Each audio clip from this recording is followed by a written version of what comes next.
Welcome back to the Delivered Cost Modeling Workshop. And in this topic, we're going to talk about the RMRS Raster Utility Toolbar and what it actually is and what that project is. And specifically, I'm pulling from a series of presentations that I've worked on previously. And this presentation is improving analyses using function data sets and statistical modeling. So, what is the RMRS Raster Utility? Well, it's really an invention based out of necessity. In a project where we were looking at Colorado Uncompahgre Plateau, we wanted to estimate forest characteristics at fine spatial resolutions. We wanted model forest management decisions, and we wanted to summarize large data sets. And there were some serious issues with this. The current raster modeling techniques were too slow and required too much storage space.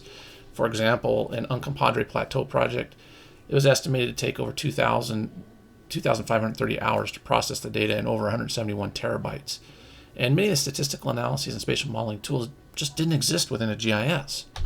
So our solution was to develop our own coding library. This is a .NET coding library based off of ArcObjects and a whole slew of C++ and .NET libraries that I have developed. And in these libraries, we've built new spatial modeling methods that take advantage of delayed reading. They build in statistical machine learning algorithms, and we've made it readily available to the public. So specifically, within this project, within this solution, there are two projects. There's an ESRI utility project and a service toolbar utility. The ESRI util is really the majority of the functionality within this library, and the service toolbar utility or project is the user interface packaged up as a toolbar for GIS users that use ESRI's software suite. So within the ESRI utility, what type of functionality am I talking about? Well, we have tools for acquiring data, for extremely fast raster processing and vector processing, while significantly reducing the storage footprint of these types of analyses, and a whole slew of new raster types of analyses, statistical analyses, and predictive modeling, machine learning, and so on and so forth. And I can't stress this enough. These are not utilizing things like R or SAS, but these are native algorithms designed to work within the GIS and significantly improve processing and computation time. And we've packaged that all up into a nice little GUI, which is a toolbar, with many, many different forms to provide a wide range of analyses. And behind all of this coding, there's a real simple concept that we are embracing, which is produced significant improvements in processing and storage. And this is called function modeling, which is a term that we've developed to identify a situation where we're no longer storing things intermediately to disk, but we're streamlining that process and removing all the I/O components there, thereby significantly increasing the speed and reducing the amount of storage space. So to test this out and just see how much of an improvement this is, we built a whole series of simulations where we varied a wider range of common spatial modeling techniques, and we recorded processing time and looked at incrementally increasing those values. And we also looked at the storage space.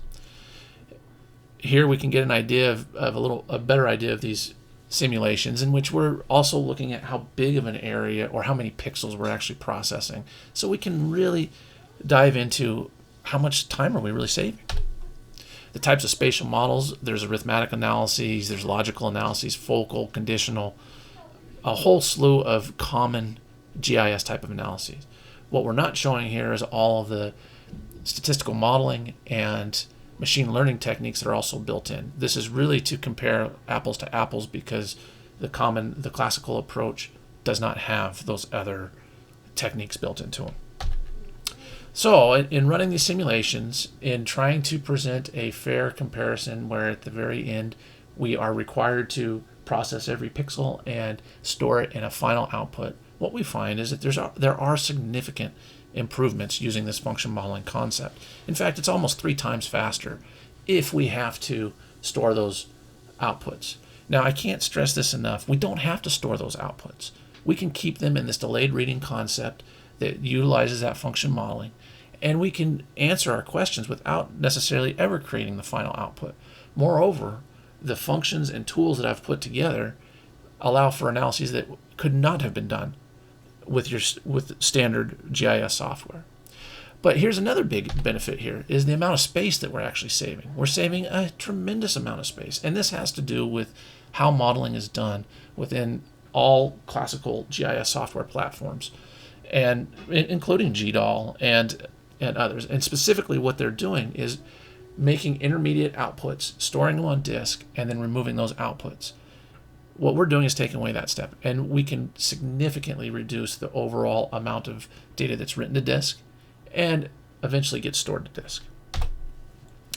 So what type of statistical machine learning algorithms I hinted at? Well, we're building off of numeric libraries such as alglib and accord.net. We're building a whole suite of our own native algorithms, and we're storing these or presenting these as a set of tools and user forms within a toolbar inside of ArcMap. So you can see we have things like variance, covariance, accuracy assessments, cluster, linear regression, and so on and so forth. But in addition to these, we've also built a new coding language, which I'm calling, and coding technique, which I'm calling batch processing. And in this technique, we're taking our code and converting it into something that can easily be parallelized. Within the toolbar, we have a menu for sampling, and we can address sample size, simple random sampling, stratified random sampling, representative sampling, capturing information across the entire gambit of our predictor variable space. We have all sorts of raster manipulation techniques and a wide range of statistical analysis and predictive modeling, including things like random forest and multinomial logistic regression, softmax neural nets, so on and so forth. And so what does this actually mean for the Uncompadre Plateau project? Well, in this project, we were, by using function modeling, able to significantly reduce the total number of processing hours and reduce the total number of terabytes. And we have a paper that's out that I'm going to point you to in the class to read through so you can get an idea of just the types of significant savings. But the point being is that it makes something that was once not possible now quite feasible and possible. Now, how does that relate to the delivered cost model? Well, the delivered cost model is part of the RMRS Raster Utility toolbars and is one of the functions that we have in it. We're going to dive into that a whole lot more over the next set of topics. Thank you for listening. And also, don't forget to check out the next topic and the class assignment related to the RMRS Raster Utility. We want to download that and get it installed so we can begin addressing delivered cost modeling.